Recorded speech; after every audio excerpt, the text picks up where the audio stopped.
Oui, Seigneur, sa bouche, Seigneur. Il ne parle pas de sa part, mais de ta part. Au nom de Jésus-Christ de Nazareth. Père, merci. Je laisse encore le reste de ta entre tes sept mains. Que ta main puissante puisse agir au milieu de nous. Et Seigneur Dieu de gloire, merci pour ta présence.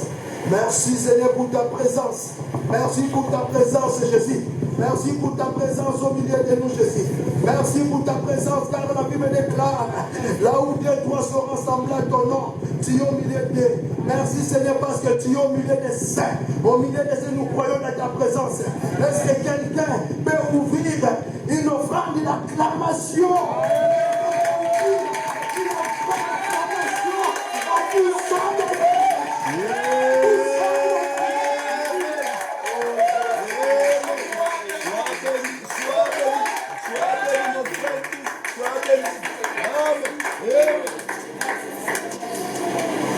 Amen.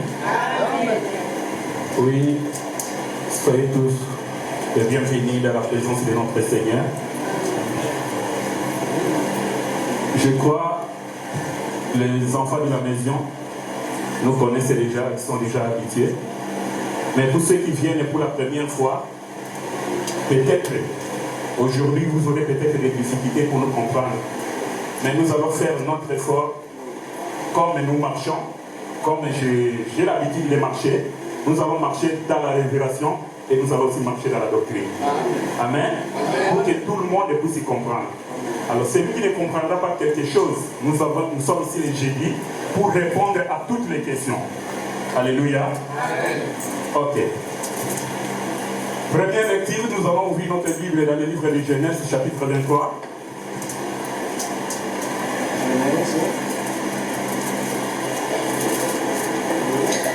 Du 1er au 20e verset. Pour une meilleure compréhension, nous allons lire tous les chapitres. Genèse chapitre 23, à partir du premier verset. La vie de Sarah fut de 127 ans. Telles sont les années de la vie de Sarah. Sarah mourut à Kirjat Arba, qui est Hébron dans le pays de Canaan. Et Abraham vint pour mener deuil sur Sarah et pour la pleurer. Abraham se leva devant son mort et parla ainsi au fils de Heth. Je suis étranger et habitant parmi vous.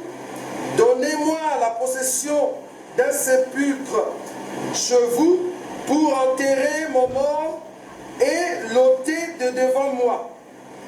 Le fils de Heth répondit à Abraham en lui disant, écoute-nous, mon Seigneur, tu es un prince des dieux au milieu de nous. Enterre ton mort dans celui de nos sépulcres que tu choisiras. Aucun de nous ne te refusera son sépulcre pour enterrer ton mort. Abraham s'éleva et se prosterna devant le peuple du pays, devant le fils de Heth.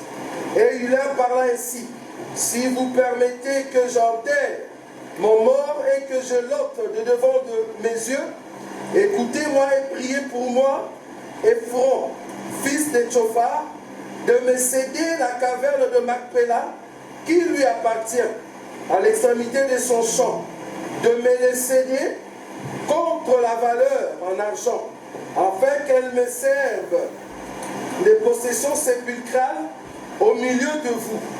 Ephron était assis parmi le fils de Heth, et Ephron, le Héthien, répondit à Abraham en présence du fils de Heth et de tous ceux qui entraient par la porte de sa ville.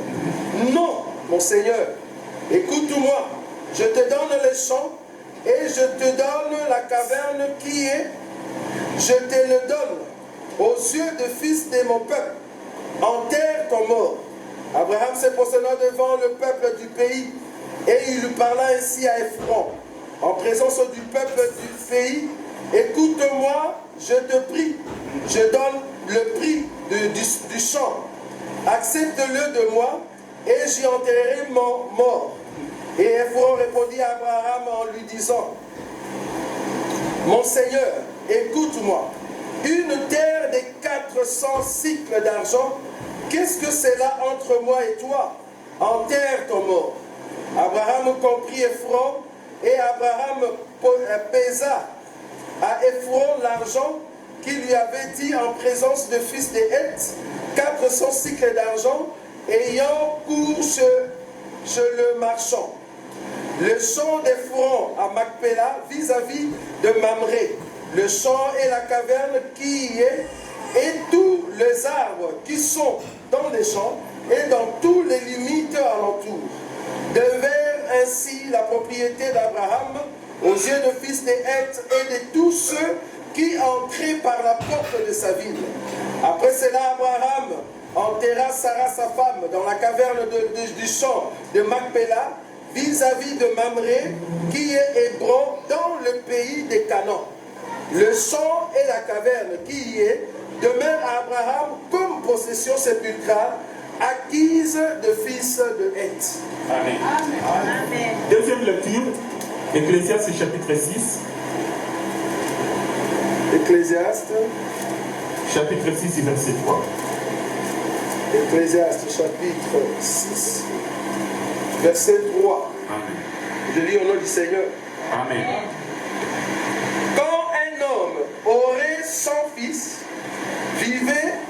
sans fils vivrait un grand nombre d'années, et que le jour de ces années se multiplierait, si son âme ne s'est point rassasiée de bonheur, et si de plus il n'a point de sépulture, je dis qu'un avorton est plus heureux que lui. Amen. Amen.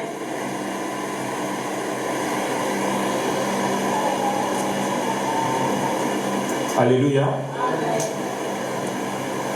Bien-aimés, comme nous avons dit, dans Luc chapitre 24, verset 27, la Bible dit que commença par Moïse, en passant par tous les prophètes, il commença à les enseigner, à les rappeler tout ce qui était écrit sur lui. Alléluia.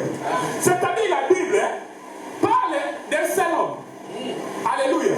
Il peut parler d'autres personnes, mais l'auteur principal, l'invité principal, ou bien l'époux que la Bible parle, c'est le Seigneur Jésus-Christ.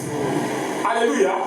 Voilà pourquoi tous serviteurs de Dieu qui passent devant, nous avons ce devoir de présenter à la femme de Jésus son époux. Alléluia. Amen. Je suis encore en train de chercher comment nous allons commencer notre enseignement. Alléluia. Amen. Écoutez, 1 Corinthiens chapitre 2, verset 13. Je lis au nom de Jésus. Et nous en parlons non avec les discours qu'enseigne la sagesse humaine, mais avec ce qu'enseigne l'esprit, employant un langage spirituel pour des choses spirituelles. Alléluia. Dieu est esprit. Comme Dieu est esprit, il nous a donné sa parole. C'est une parole spirituelle. Alléluia. Amen. Pour comprendre la parole de Dieu, nous devons utiliser un langage spirituel. Amen. Alléluia. Si moi je viens ici vous parler des Écritures, de la Bible, et je commence à utiliser ma philosophie, ma théologie que j'ai faite, bien aimé, je suis perdu et vous n'aurez pas la vie. Alléluia. Amen. Donc, quand nous lisons la Bible, nous avons le langage des hommes et nous avons le langage de Dieu. Mais, pour les choses de Dieu, nous devons utiliser un langage spirituel.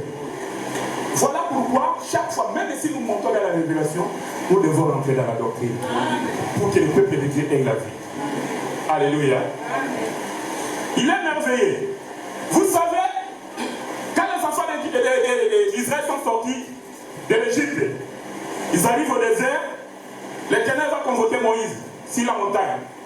Là, il va lui donner des commandements. Mais la Bible me dit, quand Moïse était sur la montagne, son visage brillait comme le soleil. Moïse descend au bas de la montagne, le peuple d'Israël regarde Moïse, mais il ne pouvait pas supporter la clarté de la figure de Moïse. Et Moïse était obligé de mettre un voile devant sa figure. Alléluia. Amen. Pour que le peuple ne puisse pas voir sa figure. Mais sur la montagne, Moïse ne mettait pas les voiles. Alléluia. Amen. Par là, nous comprenons que la montagne, nous avons les sommets et les bas de la montagne. Au bas de la montagne, il y avait un peuple qui était le peuple d'Israël. Mais nous disons que par la révélation au sommet de la montagne, il y avait aussi un peuple. Et le peuple de la montagne pouvait voir la face de Moïse. Alléluia. Mais le peuple qui était au bas de la montagne ne pouvait pas voir la face de Moïse parce qu'il devait être voilé. Alléluia. Moïse a voilé la face. C'est-à-dire, Dieu ne voulait pas que Israël puisse avoir la vie, puisse avoir les royaumes des cieux. La gloire de Dieu. Amen. Mais le peuple qui était sur la montagne, oui, ce peuple-là voyait la face de Dieu. Alors nous disons que le peuple qui était sur la montagne, c'était l'église. Alléluia. Amen. Voilà pourquoi, bien aimé, ce que Moïse avait fait sur la montagne, puisque dans la Bible, nous avons toujours des versets qui sont jumeaux. Il y a même des triplés, ou plus. Alléluia. Amen. Voilà pourquoi, pour obéir, pour que cette parole puisse s'accomplir, quand le Seigneur Jésus va venir, il va prendre les disciples, il va aller avec eux sur la montagne. Alléluia. Amen. Et là sur la montagne, la Bible dit que la gloire de Dieu va se manifester. Et la figure de notre Seigneur Jésus va briller comme le soleil. Mais Jésus-Christ ne va pas mettre le voile comme Moïse. Alléluia. Parce que lui, le véritable Moïse, il est venu pour donner la vie. Amen. Voilà pourquoi, bien aimé, dans notre enseignement, que nous commençons aujourd'hui, la sépulture. En d'autres termes, les cimetières. Alléluia. Peut-être que tu peux me poser la question, mais frère Roger, nous sommes venus écouter les histoires de la Bible, de Jésus.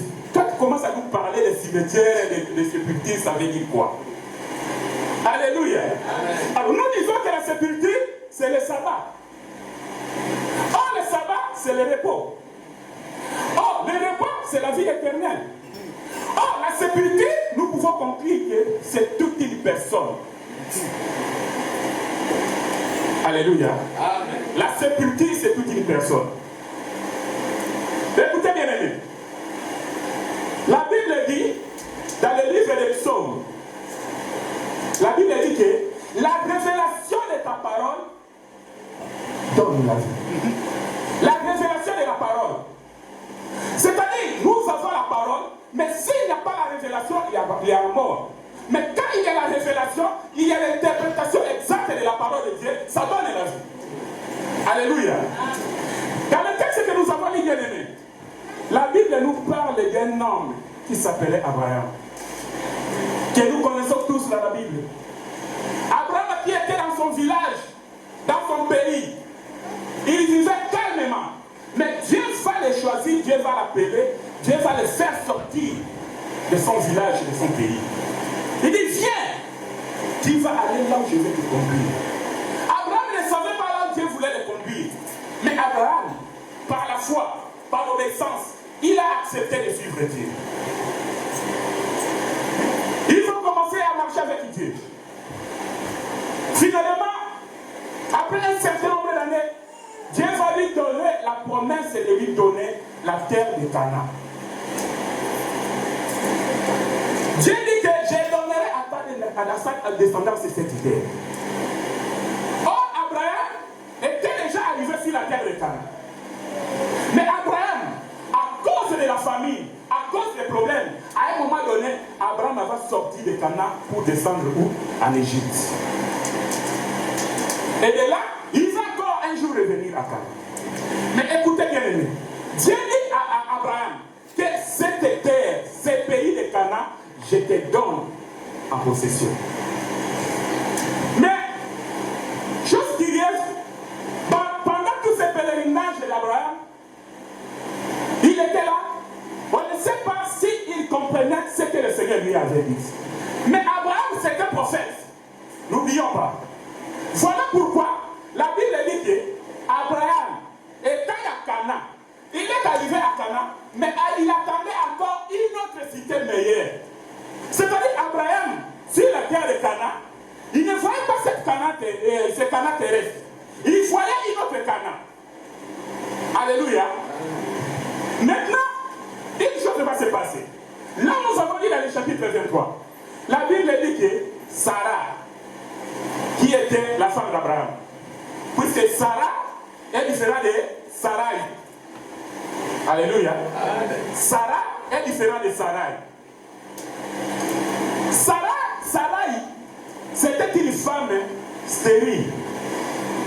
Une femme qui n'avait pas la sémence. Une femme qui n'avait pas d'enfant. Une femme qui n'avait pas la vie en elle. Maintenant, Dieu va faire quelque chose. Quand Dieu vient donner la promesse à Abraham, Dieu, la première des choses qu'il va faire, il va changer le nom de Sarai à Sarah. Il va changer le nom d'Abraham à Abraham. Alléluia. Laisse-moi te dire, il n'y a que Dieu qui peut ajouter ou enlever quelque chose dans la vie de quelqu'un. Yes. Alléluia. Amen. Voilà pourquoi la Bible dit, celui qui enlèvera même le chapeau de I sur ce qui est écrit, il va perdre une partie de l'arbre de vie. Alléluia. Dit que nous soyons, nous n'avons pas le droit d'enlever quelque chose ou d'ajouter quelque chose. Il n'y a que seul Dieu qui peut faire ça. Alléluia. Voilà pourquoi Dieu a enlevé dans Sarai.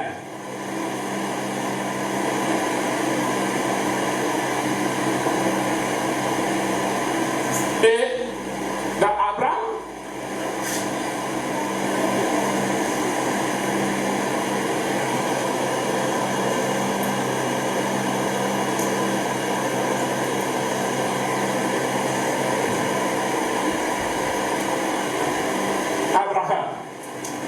alléluia. Mais la Bible me dit que Sarah va mourir. Sarah meurt à l'âge de 127 ans. Qui est en train de mourir ici? C'est Sarah. Maintenant, quand Sarah meurt à l'âge de 120 ans, 127 ans, pardon. Normalement, Sarah a vécu combien d'années? Parce qu'il y a des choses que la Bible met, nous pouvons passer comme ça. Mais il y a des choses qu'il faut s'arrêter, examiner et chercher à comprendre pourquoi le Seigneur avait dit cela. Quand le Seigneur met 127 ans, il nous donne avec précision. C'est-à-dire il y a quelque chose qui est caché dedans. Amen. Amen. Nous comprenons que bien aimé, quand Dieu va parler avec Abraham pour lui donner la promesse, la Bible dit que Abraham avait 99 ans. Alors, entre Abraham et Sarah, il y avait un écart de combien? De 10 ans. Ce qui veut dire, Sarah avait 89 ans. Alléluia. Maintenant, pour comprendre, nous parlons de Sarah. La mort de Sarah, qu'est-ce qu'on va faire? Nous allons faire 127 moins les 189 de la vie de Sarah. Ça nous donne combien? Les mathématiciens?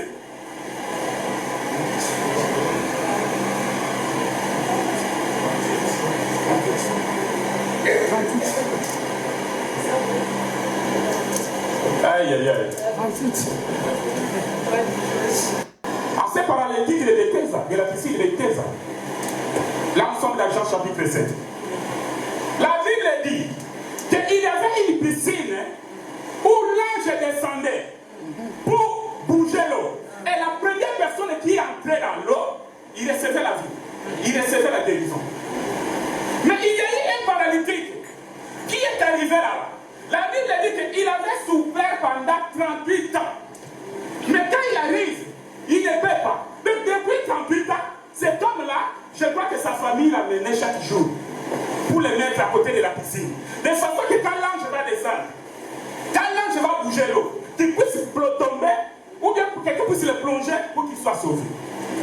Mais il n'arrivait pas parce qu'il était paralytique. Alléluia. Et lui-même il dit qu'il n'avait personne. Mais il y a un homme qui est venu, il va dire, l'ange qui descendait et qui bougeait l'eau, il est déjà devant vous. Alléluia. Alors, toi, qui n'as pas besoin que l'ange puisse descendre pour bouger l'eau, pour que tu puisses recevoir l'air.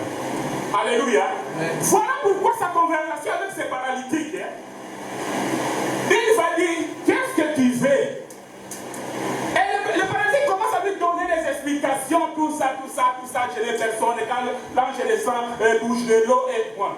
Et le Seigneur regarde et dit, mon fils, prends ton lit, lève-toi et marche. Alléluia. Nous descendons un peu. J'aimerais t'exhorter bien aimé. Quand nous venons dans l'église, chacun vient avec un but, un objectif. Et quand nous sommes là, toi, tu cherches le Seigneur. Ne regarde pas ce que le Seigneur a fait à l'autre. Alléluia. Si lui, il a réussi ce qu'il avait besoin, je ne sais pas de quelle manière, mais quand le Seigneur Jésus-Christ vient te visiter, il ne peut pas appliquer la même méthode. Alléluia. Parce qu'entre guillemets, il est multisystème. Alléluia. Alléluia. Les autres ont reçu leur guérison, leur miracle à ses moyens. Mais ce paralytique a reçu son miracle sec. Alléluia. Ah, dis avec moi, mon miracle est sec. Mon miracle est sec. Alléluia. Parce que je ne suis pas comme l'autre. Tu n'es pas comme l'autre. Tu n'es pas égal à l'autre. Toi, tu es toi. Tu as ton identité. Tu as ton âme et ton esprit. Tu as tes empreintes. Le Seigneur te connaît tel que tu es. Alléluia. Amen. Voilà pourquoi Sarah va mourir dans 38 ans. C'est-à-dire que Dieu va mettre fin à une situation qui ne marchait pas dans la vie de Sarah. Alléluia. Dieu va mettre fin à cela et va permettre ce que, à la fin des jours de Sarah, quand nous voyons ces choses-là, nous puissions comprendre qu'il y a un nombre d'années, il y a un temps que le Seigneur permet qu'il soit comme ça. Pourquoi? Parce qu'il sait que quand il va opérer dans ta vie, quand il va intervenir, ça sera un miracle. Et tout le monde va comprendre que c'est là un l'armée de l'Éternel qui a fait ça. Alléluia. Sarah mère. Maintenant Abraham était sur la terre de Canaan. Écoutez bien aimé. Abraham qui avait déjà reçu la promesse que cette terre lui appartenait. Et il était là sur la terre. Mais Abraham, tout en étant sur Canaan, il vivait comme un étranger. La Bible me dit qu'il vivait sous les tentes. Or, celui qui vit sous les tentes, c'est un passager. C'est un étranger. C'est celui qui va se passer. Parce que celui qui sait qu'il va demeurer éternellement, il allait construire des matériaux durables. Alléluia. Amen. Mais peut-être on peut se poser la question. Mais Abraham, c'était comment? Il était un fou? Non. C'est le plan de Dieu. Comme je vous ai toujours dit, que Dieu c'est un metteur de scène que je n'ai jamais vu dans ma vie. Alléluia. Amen. Abraham, il est sur la terre de Canaan. Mais il se comporte comme étranger. Sarah meurt. Quand Sarah meurt, Abraham va se présenter devant le fils de Heth. Mais Abraham, quand il se présente, aussi comme un étranger. Si moi j'étais Abraham, je dis bien, j'allais, une fois dans la terre de Canaan, j'allais voir le fils de Heth, j'allais leur dire, écoutez, vous qui êtes ici, vous qui vivez ici, cette terre m'appartient à moi, le Seigneur m'a donné. Alléluia. Alors, je vais prendre ces coins où je vais enterrer ma femme Sarah. Alléluia. Il pouvait le faire. Puisque Abraham avait des hommes, avait des combattants, des guerriers. Alléluia. Mais Abraham va dire que moi je suis étranger. Donnez-moi, vendez-moi s'il vous plaît une terre, une particulier pour que j'enterre mon mort. Je la laisse devant mes yeux. Le fils va dire, mais non, écoutez, toi tu es un prince de Dieu. Oh. C'est païen. Où est-ce qu'ils avaient vu, où est-ce qu'ils avaient connu qu'Abraham était de Dieu. Alléluia. C'est l'esprit de la prophétie. Qu'ils ont les touché pour qu'ils disent qu'Abraham était un prince de Dieu. Alléluia. Maintenant, ils ont traité Abraham comme un prince de Dieu. Or, dans la Bible, dans toutes les 12 tribus des enfants d'Israël, chaque tribu avait un prince. Et la Bible dit que David serait un prince éternel. David qui était un homme, comme toi et moi, comment il pouvait être un prince éternel? De tout cela, nous comprenons que ça ne parlait que du Seigneur Jésus-Christ, parce qu'il y a que Jésus qui est éternel. Amen. Alléluia. Amen. Voilà pourquoi Esaïe, quand il voit le Seigneur, quand il donne la prophétie sur le Seigneur Jésus, il dit, on l'appellera prince de la paix. Alléluia. Abraham va se prosterner, bien-aimé. Il dit, je suis étranger. Donnez-moi la terre pour que je puisse enterrer mon mort. Maintenant, ces enfants-là vont dire, écoutez, comme toi tu es un prince de Dieu parmi nous, on te donne gratuitement. Prends ça, et enterre ton mort, il n'y a pas de problème. Mais Abraham va refuser.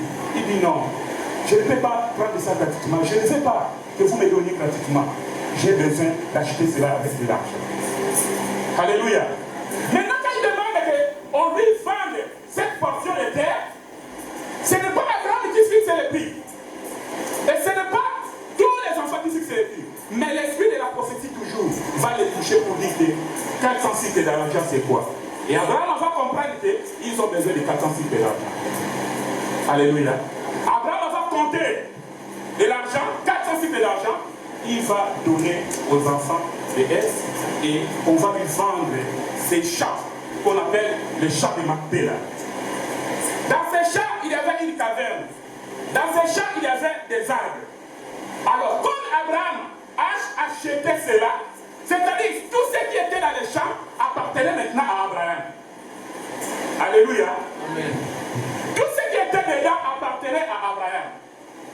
Maintenant, il va se passer une chose bien aimée. 4 cycles d'argent. On donne et Abraham vient avec Sarah, il va l'enterrer là-bas. Mais la Bible dit qu'avant de donner l'argent pour acheter ce terrain-là, Abraham va se prosterner encore. Alléluia. Et quand il va enterrer, la Bible nous montre que ces champs de Macpéla, ces points-là, c'était réservé pour les cimetières de la famille d'Abraham. Écoutez bien, aimés. Abraham, de toute sa vie, avec toutes les richesses qu'il avait, avec tout ce qu'il avait comme troupeau, Abraham n'a jamais acheté quelque chose dans sa vie. La première des choses qu'il va acheter, c'est la sépulture. La sépulture. Ou bien les cimetières. Comment voulez-vous expliquer qu'un homme qui est riche comme Abraham, qui a beaucoup d'argent, il n'a jamais acheté autre chose? La première des choses qu'il va acheter dans la terre de Canaan, c'est les cimetières. Nous comprenons que pour Abraham, les cimetières étaient d'une grande importance. Alléluia. Et dans ces cimetières-là, on va enterrer Sarah. Et quand Abraham va mourir, on va l'enterrer là-bas. Isaac va mourir, on va l'enterrer là-bas. Rebecca, on va l'enterrer là-bas. Et ainsi de suite. Et nous comprenons que dans ces cimetières-là, les gens qui entraient là-bas étaient seulement des hommes mariés. Alléluia. On descend. On va taiser. Alléluia.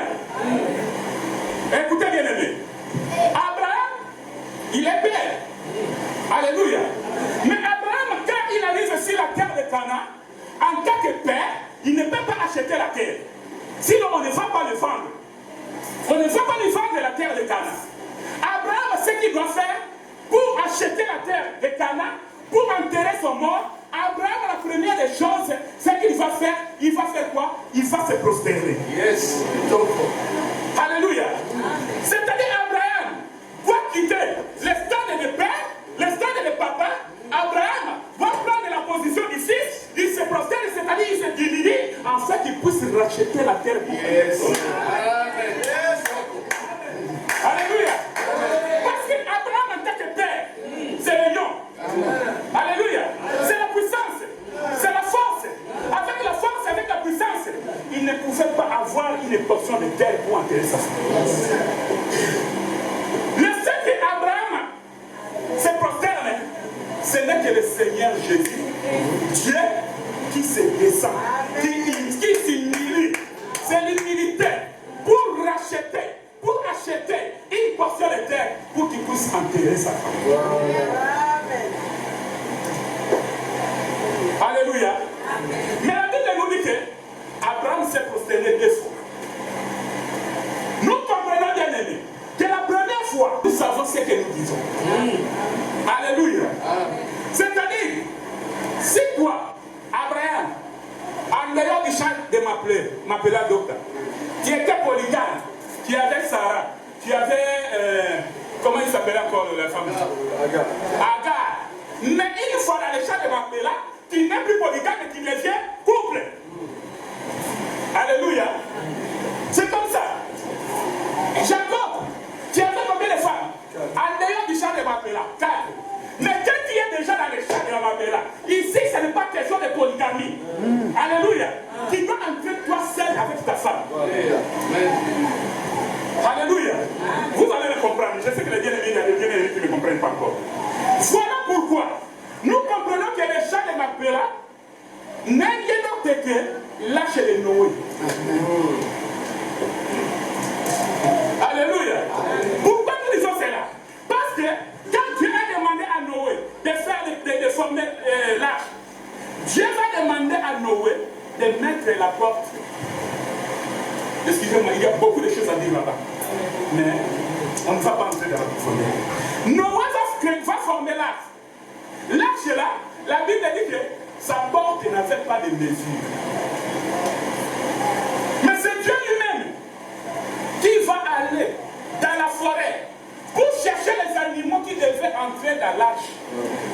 Et il va donner l'instruction à Noé qu'il va faire entrer seulement 2 à 2. Alléluia. Que ce soit les animaux pires et impies. La porte n'avait pas de mesure. Parce qu'il y avait beaucoup d'hommes, même les impies, devaient entrer. Alléluia. Et c'est Dieu qui est allé dans la forêt. Parce que nous avons suivi un bien-aimé qui disait, oh, Noé, où est-ce que Noé a péché? Mais non. Mais des fois, nous acceptons, nous avalons des choses comme ça, comme ça, sans toutefois vérifier dans les Écritures. Nous devons être les chrétiens libérés. Voilà pourquoi le jeudi passé, j'avais dit, les enfants d'Israël, une fois dans le désert, quand la manne est tombée, ils n'ont jamais vu la manne, ils savaient que Dieu leur allait donner du pain. Maintenant, quand ils arrivent le matin, ils voient des choses. Excusez-moi. Ils voient des choses le matin, ils ne comprennent pas qui c'est qui fait bien. Ils vont poser la question à Moïse. Moïse, ça c'est quoi ça? Alléluia. On nous a parlé du pain. Mais le matin, nous voyons autre chose. Ça c'est quoi ça? Moïse était obligé d'expliquer aux enfants d'Israël ce que c'était. Il va leur dire que non, c'est la manne qui est tombée du ciel, c'est le pain que le Seigneur, l'Éternel Dieu vous donne. Alléluia. Et nous avons dit que j'ai dit qu'un enfant de Dieu, quand un serviteur vient te prêcher quelque chose qui n'est pas dans la Bible, il faut l'arrêter, il faut lui poser la question que papa est, ma camozo qui a vu son aussi un mot. Alléluia. Voilà pourquoi, dans l'arche de Noé, ne pouvait entrer que les couples. Alléluia. Or, dans l'arche de Noé, à part les animaux purs, il y avait des animaux impurs. Or, les animaux impurs, quand on parle des animaux ici, nous ne voyons pas les animaux physiques. Dans la doctrine, dans l'ancienne alliance, c'était des animaux physiques. Mais quand nous allons dans la révélation, ces animaux n'étaient que des personnes, c'était des hommes et moi, toi et moi. Nous qui étions impurs, qui étions éloignés de Dieu, mais Dieu nous a fait la grâce de nous approcher de l'arche pour que nous puissions entrer. Alléluia. Voilà pourquoi le Seigneur Jésus va dire, personne ne peut venir à moi s'il n'a pas été attiré par le Père. Yes. Alléluia. Pour qu'un animal puisse entrer dans l'arche, il faut que Dieu lui-même aille le chercher dans la forêt. C'est ce que nous étions, toi et moi, bien-aimés. Écoutez, je vais m'expliquer maintenant. Parce que je ne veux pas qu'on dise que non, les frères au nous a prêché au même côté. Les célibataires ne faut pas hériter le royaume des cieux. Alléluia. Nous tous comme nous sommes là. Je vous ai au départ. Nous sommes tous femmes devant Dieu. Yes. Alléluia. Le seul époux ici, c'est le Seigneur Jésus-Christ. Yes. Alors quand nous disons que les célibataires n'hériteront pas le royaume des cieux, c'est-à-dire toute personne qui n'a pas Christ comme mari, qui n'a pas le Saint-Esprit à lui, qui ne sait pas entrer dans le royaume des cieux. Amen. Alléluia. Bien aimé, il faut avoir l'époux. Alléluia. Et l'époux, nous disons, c'est la parole de Dieu. Et l'époux, nous disons, c'est l'enseignement. L'époux, ici, c'est le Saint-Esprit. Parce que c'est avec le Saint-Esprit que nous allons monter dans l'enlèvement, quand la trompette va sonner, et nous allons dans la noce de l'agneau.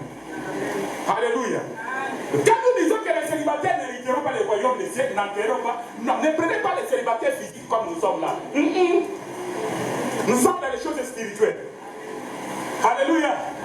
Voilà pourquoi nous avons lu ce verset qui dit les choses spirituelles nécessitent un langage spirituel pour que nous puissions comprendre. Amen. Amen. Écoutez bien aimé. J'aimerais qu'on prenne un verset.